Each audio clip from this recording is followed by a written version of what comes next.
We'll just ask you questions as we go. Yeah, and they're probably familiar with you and your channel and Gentleman's Gazette and probably Fort Belvedere, but they haven't heard a lot of like the how you grew up and behind the scenes stuff. So that's what we like to get into. All right. Cool. My ass was slapped and. So, what type of what should I say? Founder of Gentleman's Gazette, founder of Fort Belvedere. What do you? Founder of Gentleman's Gazette in Fort Belvedere, because Okay. that won't ever change. Okay. Cool. So that's a good. All right. Today on the Buttoned Up Podcast, we have Sven Raphael Schneider. I almost forgot the last name. I'm going to start that again. Sven Raphael Schneider, right? It's not Raphael Sven. That's right. All Exactly. right. Yeah, my parents are German and Brazilian, and the Brazilians would have had an issue with saying Raphael Sven Schneider, so they just put my name as a first name, but I never actually was called Sven by anyone other than Americans, because they have this first, middle, last. So the big advantage is if I get emails from people and everything, if they call me Sven, I know they don't know me, and I stop reading. Well, I was going to cut this out, but I think that's a great explanation. I think we should just keep it. I've had people ask, actually, like, if they're like, so is it Sven or Raphael? I'm like, well, his friends call him Raphael. Like, myself included. Yeah. It's great. People call you up, they don't want sales call stuff. I know right away. Yeah. Goodbye. It's like, you don't watch the YouTube channel out there. Yeah. All right. You don't. Yeah, you are not who you say you are. So. Right. All right. So, well, let's start out with where you grew up and how you came to be an internet personality. All right. I grew up in Germany, small town of Schwäbisch Hall in North Baden-Württemberg, which is a state most Americans know Bavaria. This is a state right west to it, and people probably know Porsche and Mercedes. It's a small town. I grew up. There were like cows behind my room, and that was about it. Quite unspectacular. So, like, how small are we talking? 3,000 people. Oh, okay. Really small. 3,000 people. It was a town. And you picked a small town in the States later on, too. So. Absolutely. Yeah, I'm in Minneapolis now. It's like a little podunk town. Well, so, I mean, you grew up, and then what brings you to the States? Like, what's your education like? Actually, I didn't know. Well, I went to, in Germany, it's a high school system, and you have to go to what is called a gymnasium, and only if you graduate from there, you can go to college. And traditionally in Germany, you didn't have like the undergrad system, but you had just like a grad system. So you would go from high school directly to law school. I wasn't sure if I wanted to go to law school. I also applied at Lufthansa to become a pilot. And they have a pretty rigorous test, but I didn't make it because in one of the role play games, I took a stance and it was too surprising for others. And they didn't want pilots who stun others unexpectedly. And so I went to a law school in Hamburg, and I hated it. But I came to the U.S. because of it as part of an exchange. I've never been to the U.S. before, and I wanted to go. And so that's what I did. And then I met my now wife at a Halloween party. And I came back in 2009 and finished my studies, got a Master's of Law degrees at the University of Minnesota, and then just stayed. At this Halloween party, what were each of you dressed as? She was Moulin Rouge. I was a pirate, and we were both hammered. like a Jack Sparrow pirate, or like a cheesy, like a... At the time it was actually quite funny because, I didn't buy a costume really. I had this Polo Ralph Lauren shirt that was like a rugby shirt of a thicker material, and it had like a Polo Ralph Lauren logo on it, but it was kind of painted on it, so it looked kind of like pirate-ish, and I just got a hat, eye flap, and kind of something that I threw around my shoulders. And DIY. That was about That's it. Good. Oh, absolutely, yeah. I was a poor student. I only came to Minneapolis because originally I wanted to go to New York or the West Coast because that's what Europeans know. They have no idea about Minneapolis. But when I looked at just the dorm rates and book costs, it was not in the cards for me. So I said, what place has a big university? Because I went to a small one, so I wanted big. I wanted an airport, and I wanted cheap. So I could travel, stay with friends while I was there, because I didn't know if I would return to the U.S. because for Germans, the U.S. is expensive. And so, yeah, that's how I ended up there. So being in the law space, is that what introduces you to more menswear, or how does that thread start out?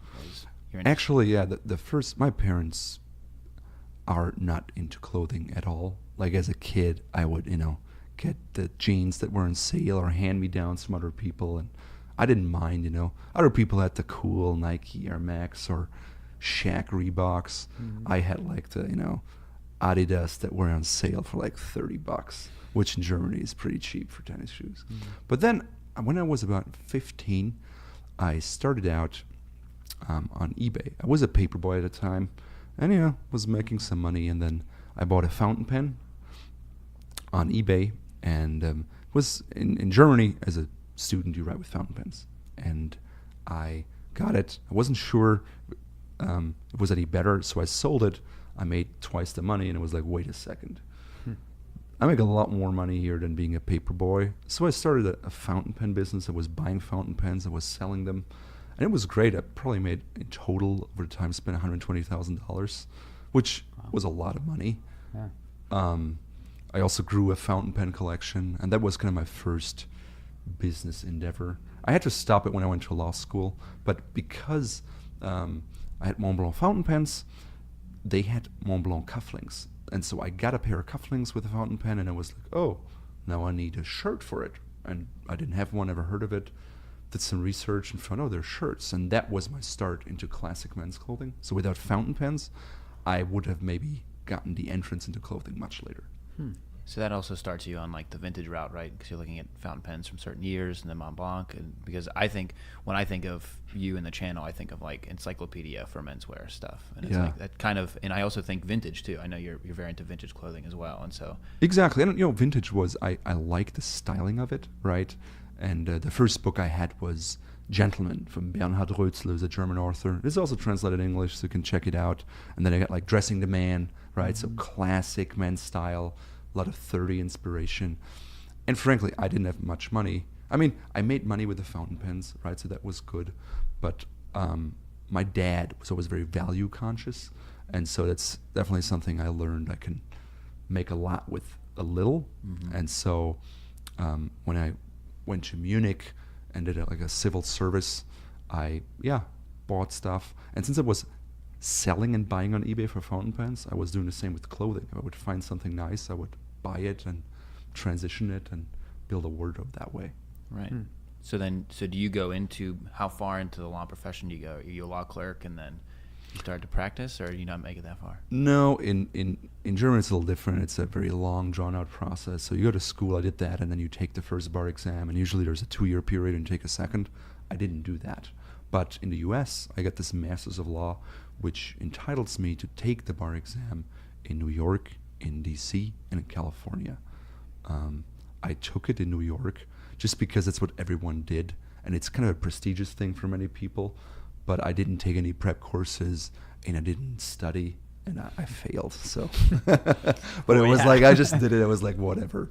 I remember it was like in Buffalo, New York, and during the break, people would be nervous and like reading up, and I would go to the Buffalo Town Hall, which was this cool Art Deco building, and just take a tour. So I didn't take it that seriously. You really weren't committed to no, not at all. I knew I did not want to be in law at all. Like I did internships, and I realized as a lawyer, you always have to work and account for your life in 6-minute increments, and that is not me. I wanted to build something and make money if I don't work. And that's not law for you.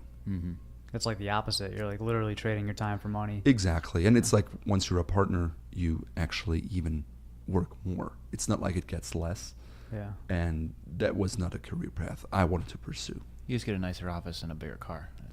Exactly. And you work more and you see your family less. And I just realized wherever I did things as an intern, in the beginning you're kind of motivated, but then that dropped quickly because I simply did not have the motivation. I think for me, I felt inherently I need to be in business for myself, because when I worked for someone else, I would always think, well, you do this, why don't you do it for yourself and make more money, right? That's just my personality. So when did you start Gentleman's Gazette officially? It was in February of 2010, and I came to the US in 2009, finished my studies. We got married on New Year's Eve.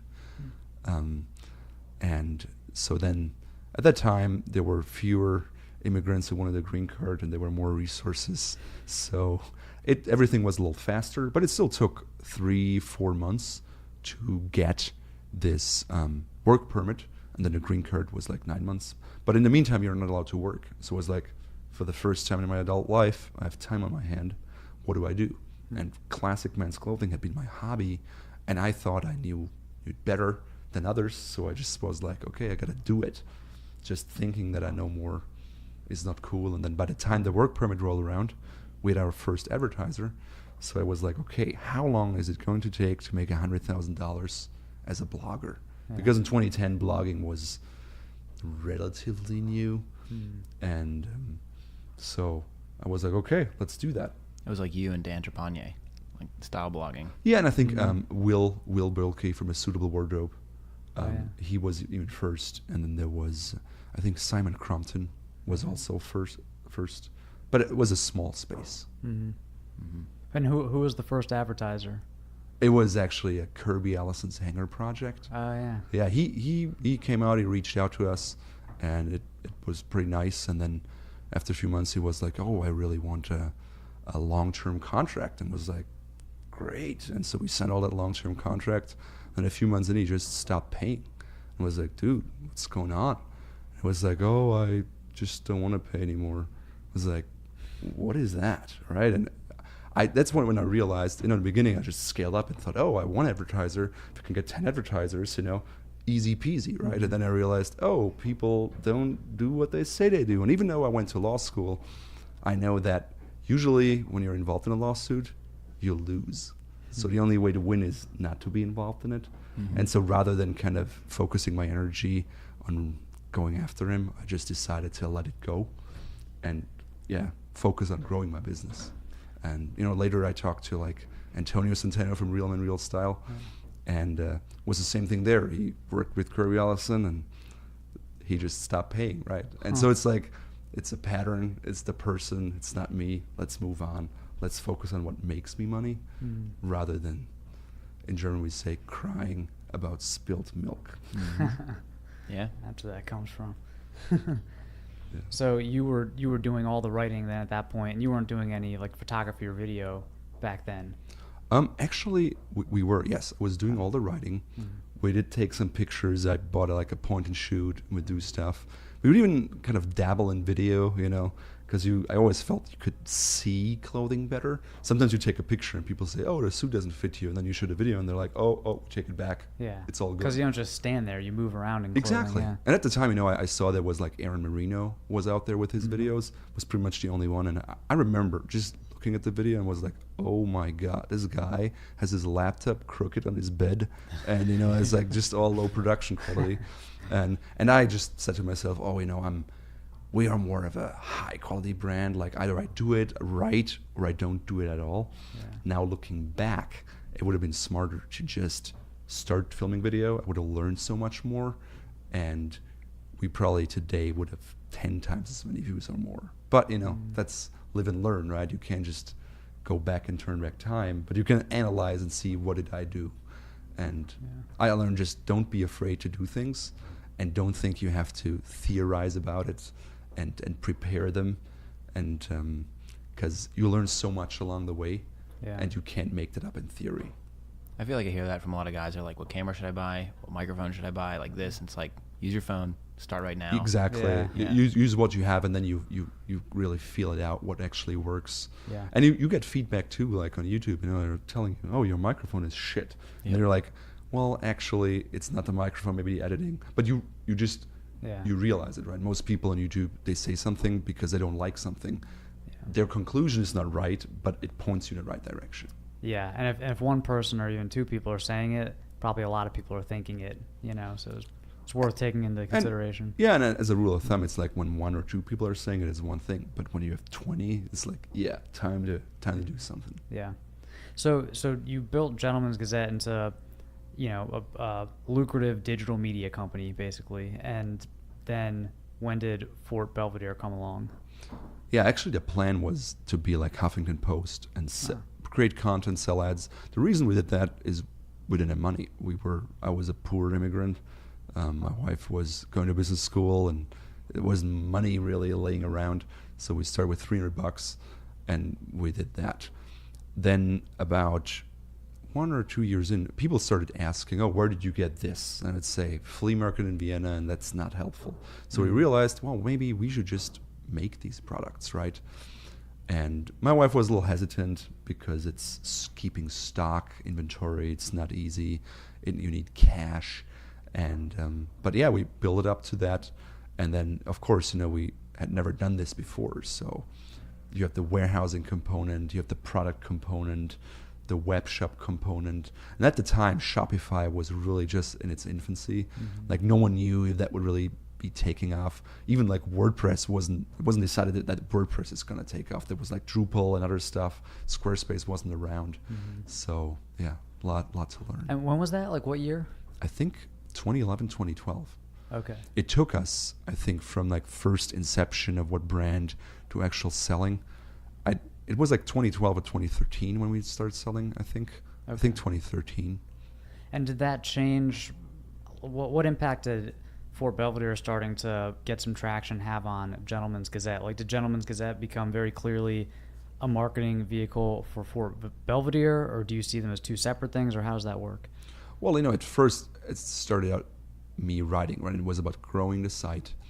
And I thought, well, if all these people are asking me and I'm creating a quality product, people will just come and buy it, right? Big mistake. So we had a lot of traffic, but we started our products, but it wasn't like a home run success. We would get orders sometimes, but then there was a day there was no order. And I had thought, well, others don't have that website traffic, they don't have a community, so it's hard for them. But for me, it's different because we have all these people behind it. Mm. So then I realized, okay, we have to kind of explain to people, what are we doing here? Why our products are different. But ultimately, if you look at the site and the content and the ratio, the main focus of what we always do is we want to help men to dress better and improve. So we have a heavy focus on clothing, but we realize that if we just have cheap, salesy type QVC videos, that's not who we are. That's not who we want to be. And frankly, I've been in a position where I didn't have much money. So I'm seeing it as we want to attract people, they're students or family fathers where they have to pay for kids in college, or people who have just money to burn in our investment bankers. It's more about the shared interest and how we can help them. And then the sales will follow. I was never a fan of hard sell. And I think of Gentleman's Gazette being closely connected to Gentleman's Gazette. And yes, we mention products when we have them, but when it works. And if you go through articles, even today, like most articles don't even have a reference to Fort Belvedere directly, because that's not the topic that we're writing about. Yeah, and I feel like it's easy to not do a hard sell, because if you're doing a post on how to wear a brown tie and you guys sell brown ties, you don't have to sell it really. You just say, hey, the one we're using as an example is from Fort Belvedere. Exactly, yeah. And show, not just tell. At the same time, we do a whole series about suits and shirts and shoes, and we sell none of that. So speaking of which, what's in the future for Fort Belvedere? Beyond accessories, or are you sticking with mostly accessories? Well, one of the reasons we started with accessories was money, right? Ideally, everyone who wants to start a brand wants to have a full-fledged clothing brand, and we're no different. The problem with that is that, first of all, you need to invest a lot of money to create it, and if it fails, you may go bankrupt. So we didn't want to go down that path. Then second of all, I like custom clothing, right? I don't want to sell people ready-to-wear clothing if I'm not convinced it's a perfect fit. So that was one challenge. Third, returns. When you have things with lots of sizes, you have lots of opportunities for returns. Now you need to bake that into your cost, which means the price goes up. And so the advantage for us with accessories was that we could get the quality that we wanted, but we didn't have to spend, $1,000 per unit to keep them in stock. It was a lower cost. So the barriers of entry for us were better. And there were items that had fewer sizes, which meant fewer returns. And so that was just, it made sense. Plus, the things that I couldn't find oftentimes were just things like a pocket square, right? Or it was like a pocket square, you can really change your outfit. Or there was a pair of gloves that I mentioned earlier, was like, yeah, I cannot find gloves in burgundy that are nice and elegant. I can find chunky brown and black gloves in stiff leather, but that's not what I want. And we very quickly realized that we are small. We could never compete with Amazon or Walmart or Target, for that matter, and we never wanted to. I was always attracted to high quality, high end. So if we were to do something, it had to be that. And it also made sense because then it would be harder to copy. I know, I like to think of Fort Belvedere as like the anti-Zara. It's like their model is just sell a ton of stuff cheaply, make it fast, turn it fast. But Fort Belvedere, it's like you probably don't turn your line over a whole lot. You have styles that are consistent, and then you're able to keep those things and make them high quality, but they also carry a higher price because you are making a quality product. Yeah, that's a good comparison, I think. And there's nothing wrong with a Zara business model. There are a lot of people in the world, and it's all legitimate. It's just not something that I'm personally interested in, and it works well for us. And you're quite right. We preach classic style. That means you can buy a tie, and ideally you can wear them 20 years down the line. I still have the ties that I bought as a 15-year-old. I still have the pocket squares. I have the suits. Like, I'm not throwing anything away. It's still present. It's part of my style, and that's what we're selling. Now, that aligns with a business in the sense that if we create a video and photos and everything, yeah, we can reuse that. At the same time, styles change. So, every 3-4 years, you'll change the photography. You'll do things. Sure, yeah. But we'll still sell the navy grenadine tie or, the red knit tie. That's a staple. Yeah. So you kind of apply that same concept to your content where you want it to be somewhat evergreen as much as it can be, even though obviously fashion changes. And it wasn't always like that. In the beginning, there was a time when I thought, wow, in order to compete, I really have to write a lot. And then it was like, little noteworthy sections and what was happening.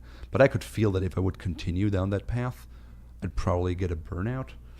And so then I took a step back and said, if I create something, I want it to be the best piece of content on that topic online. Yeah.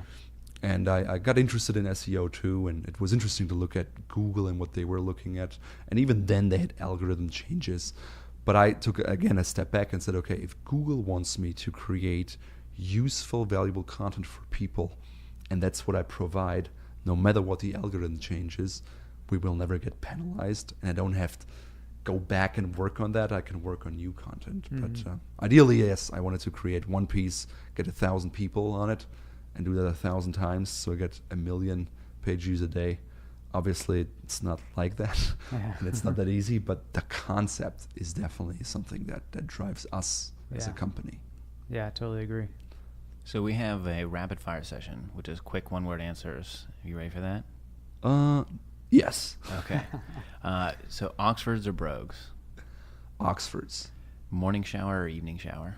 Morning shower. Cardio or lifting? Cardio. Chinos, jeans, or trousers? That's a hard one. I'd say trousers. Okay. And spring, summer style or fall, winter style? I like fall, winter. I think that's the stylish guy answer. Yeah. Notch lapels or peak lapels? I have both. I like peak because they're more special. Yeah. Loafers or sneakers? Loafers. And if you're getting in the shower and you got to pump yourself up for the day, what song are you playing? No song. No song? No song. Sound no song in the music.